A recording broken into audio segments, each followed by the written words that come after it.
बैरून मुल्क मुलाजमत का झांसा देकर कराची के नौजवानों के साथ 2 करोड़ रुपए का फ्रॉड कर लिया गया। ज़राए के मुताबिक शहर कायद में बैरून मुल्क जाकर रोज़गार के हसूल और मेयारी ज़िंदगी बेहतर बनाने के ख्वाहिशमंद कराची के नौजवान मुबैना फ्रॉड का शिकार हो गए। इस हवाले से मुतासरा अफराद ने बताया कि कराची के इलाका डिफेंस फेज़ 8 में निजी कंपनी ने सऊदी अरब और दुबई में मुलाजमत के लिए रकम ली। ताहम ईद उल फितर के बाद कंपनी के दफ्तर पहुंचे तो ताला लगा हुआ था और कंपनी का मालिक 2 करोड़ पैसे जायद की रकम लेकर फरार हो चुका है। बताया गया है कि 80 से जायद मुतासरा नौजवानों ने कानूनी कार्रवाई के लिए मुतल्लिका थाने से रुजू किया है, जिसके बाद पुलिस ने तफ्तीश का आगाज़ कर दिया है। जबकि कराची में जराइम की बढ़ती वारदातों के बाद एडिशनल आईजी को तब्दील करने का फ़ैसला किया गया है। ज़राए का कहना है कि सूबाई हुकूमत की जानिब से जावेद आलम ओडू को एडिशनल आईजी कराची तैनात करने का फ़ैसला किया गया है। जावेद आलम ओडू पहले भी एडिशनल आईजी के ओहदे पर काम कर चुके हैं।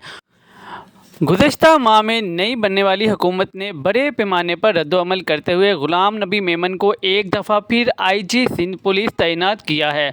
वज़ीर आला सिंध की जानिब से आईजी सिंध के लिए ग़ुलाम नबी मेमन का नाम तजवीज़ किया गया है, जिसके बाद वफाकी हुकूमत ने ग़ुलाम नबी मेमन को आईजी सिंध तैनात करने की मंजूरी दे दी है। दूसरी तरफ सीनियर सूबाई वज़ीर शर्जील मेमन का कहना है कि अमन व अमान सिंध नहीं पूरे मुल्क का मसला है। निगरान दौरे हुकूमत में अमन व अमान ख़राब करने के वाक़यात में इजाफ़ा हुआ है। अप्रैल में कराची में 11 मुकाबलों में 11 स्ट्रीट क्रिमिनल मारे गए हैं, जबकि 104 मुलज़मान को गिरफ़्तार किया गया है। गैर कानूनी मुक़ीम अफराद भी वारदातों में गिरफ़्तार हुए हैं।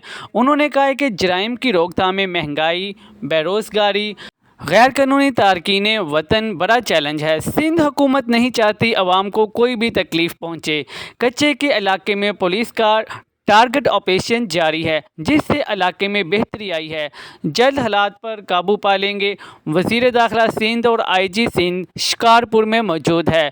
गोट की शिकारपुर में 15 रोज़ में 13 मुखफ़ी बाजियाब कराए। 6 अफराद को हनी ट्रिप में अगवा होने से बचाया गया है।